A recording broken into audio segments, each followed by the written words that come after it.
Bonjour Monsieur l'ambassadeur, Bonjour. merci d'avoir accepté notre interview. C'est moi qui vous remercie. La Chine est le troisième partenaire commercial du Maroc.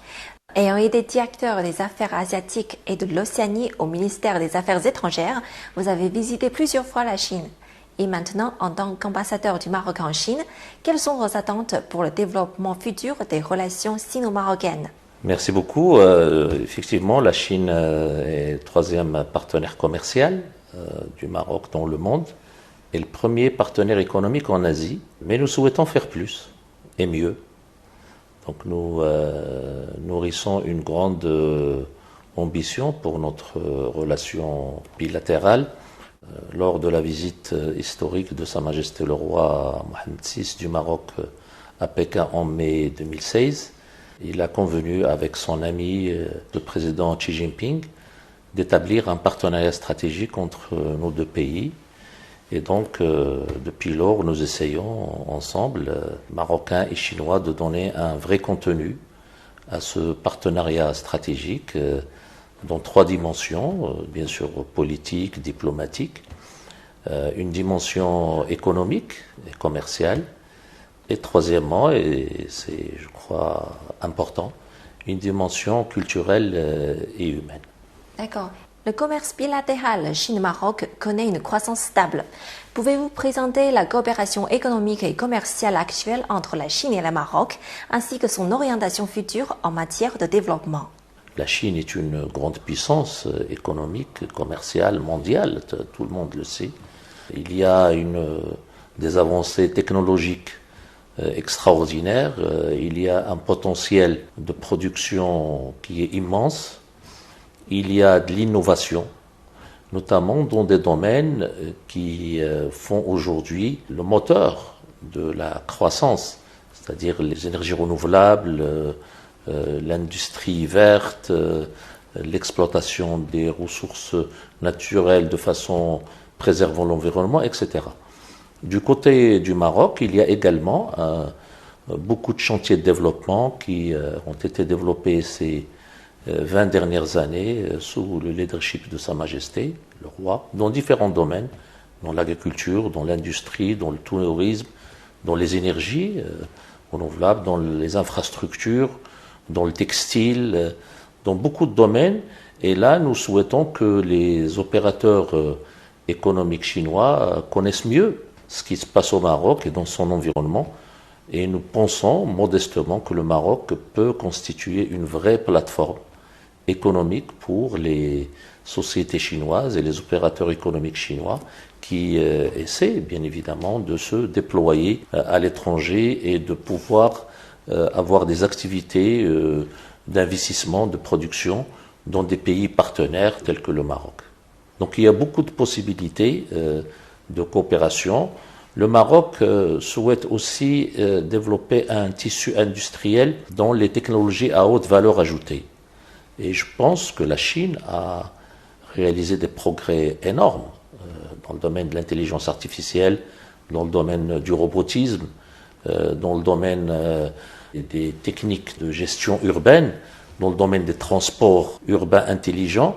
Et nous souhaitons dans tout ça établir et renforcer notre coopération avec nos amis chinois. Il y a déjà des dizaines de sociétés chinoises qui se sont installées au Maroc, mais nous trouvons que ce n'est pas encore suffisant au regard de la grande puissance économique, financière de la Chine. Nous pensons qu'avec le Maroc, on peut encore faire davantage et mieux.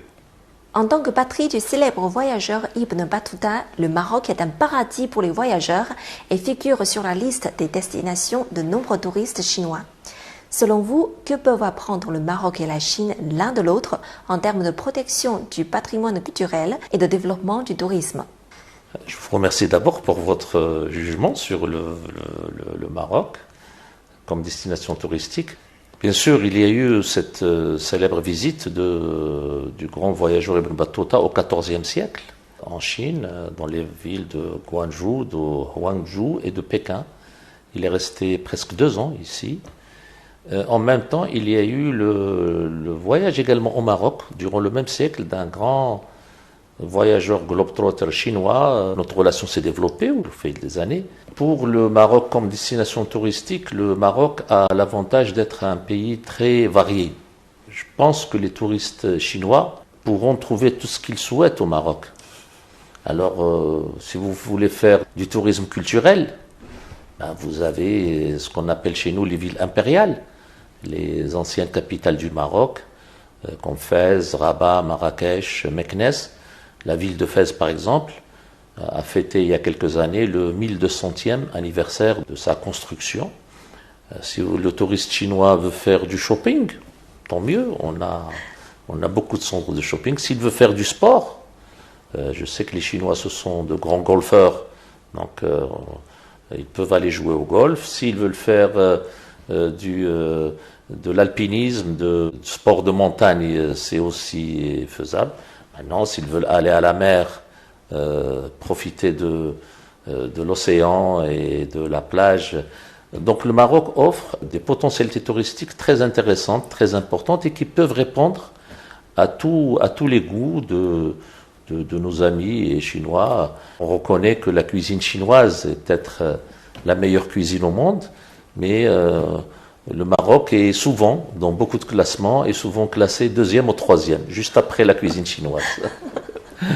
Est-ce que vous avez quelques chiffres exacts? Nous étions en 2015, quand il y avait encore le système de visa, nous étions à quelques 10 000, 15 000 touristes chinois par an. Avant Covid, nous étions rapidement arrivés à 200 000. Et là déjà, l'année dernière, nous sommes dans cette proportion de 200 000. Ce qui est important, ce n'est pas le chiffre, parce que les chiffres peuvent augmenter rapidement. Ce qui est important, c'est la réputation. D'après les informations que j'ai, c'est que tous les touristes qui vont au Maroc reviennent satisfaits de leur voyage. Parce que c'est quand même un long voyage, mais ils ne regrettent pas d'avoir visité le Maroc, parce qu'ils découvrent un pays exotique, avec une culture très mixte, culture traditionnelle, culture européenne, culture africaine, culture arabe, avec un paysage très très varié, la mer, la montagne, la plaine, le désert, avec une gastronomie très riche, très variée, avec aussi des possibilités de faire des achats. Le Maroc est un pays qui produit beaucoup d'artisanat, beaucoup de produits de l'artisanat traditionnel. Je sais que les Chinois aiment ça, aiment tout ce qui est artisanal, tout ce qui est fait main. Et donc, les échos que j'ai, c'est que nos amis chinois qui voyagent au Maroc veulent revenir. Et donc, c'est pour ça que je suis très optimiste pour le nombre de touristes chinois que l'on va avoir durant les prochaines années. Ce que je souhaite encore, c'est que les compagnies aériennes chinoises pensent à ouvrir des lignes directes sur le Maroc pour répondre à la demande croissante qui va être enregistrée. D'accord. Et de l'inverse, il y a beaucoup de touristes au Maroc qui enregistrent. Oui, la Chine est une destination de plus en plus populaire. D'abord, le thé. Il n'y a pas une famille marocaine qui ne boit pas le thé chinois une à plusieurs fois par jour. Vous savez que le Maroc est le premier importateur de thé vert chinois au monde. Deuxièmement, dans n'importe quelle maison marocaine, vous avez quelque chose de chinois. Soit de la céramique, soit des vêtements, soit de l'électronique, soit une voiture. Donc nous vivons avec la Chine tout le temps. Deuxièmement, beaucoup de jeunes marocains ont lu Confucius, ont été bercés dans le cinéma chinois. Donc il y a une admiration de loin pour la Chine, pour ce qu'elle a réalisé durant les 30 ou 40 dernières années.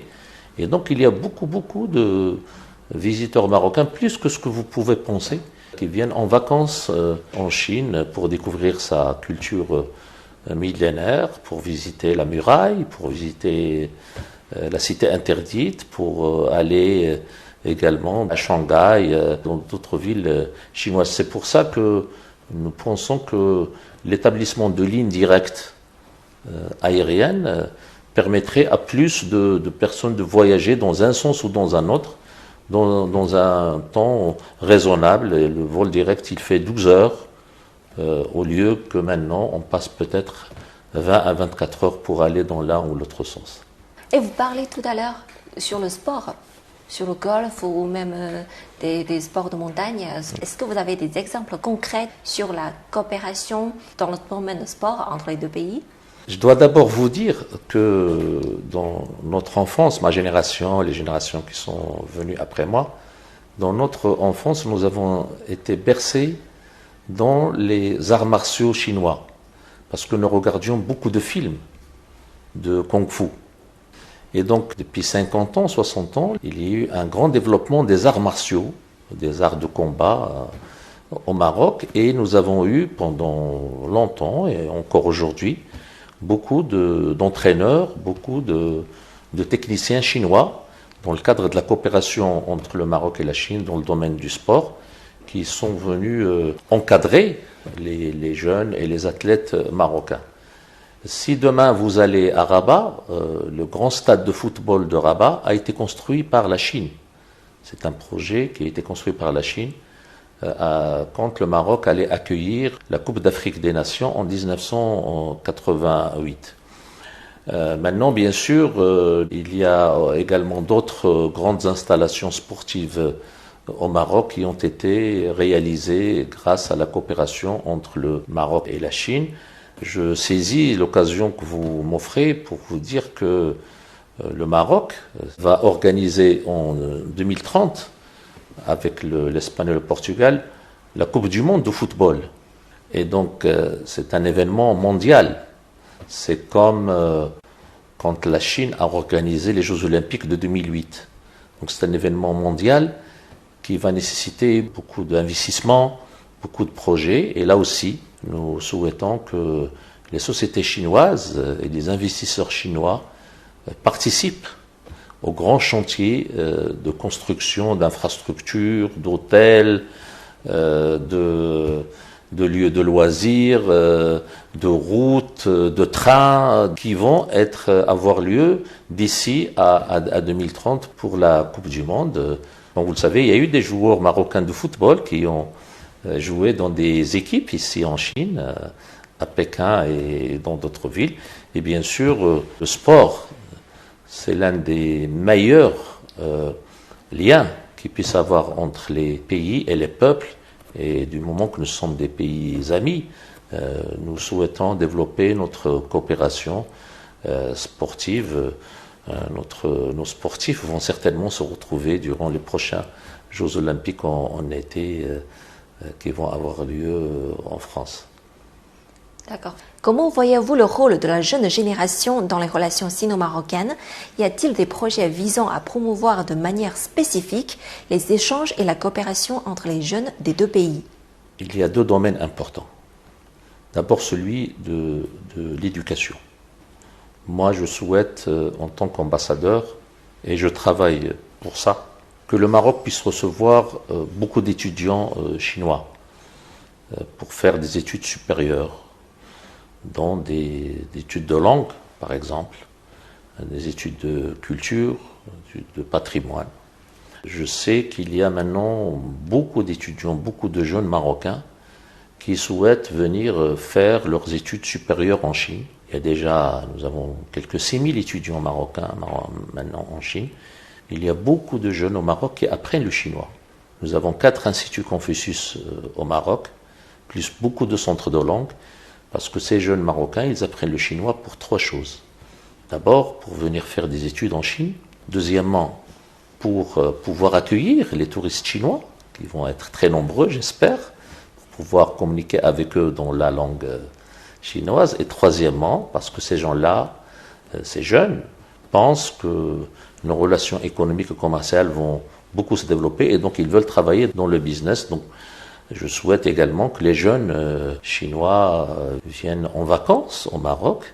Le Maroc accueille beaucoup de cérémonies de mariage. Et donc, je souhaite que les jeunes couples chinois, qui ont peut-être les moyens, viennent célébrer leur mariage au Maroc dans des décors aussi fantastiques que peut offrir les villes de Marrakech, d'Agadir, de Casablanca, de Tanger et d'autres villes. Donc ça aussi, ça peut être un autre élément de notre relation touristique.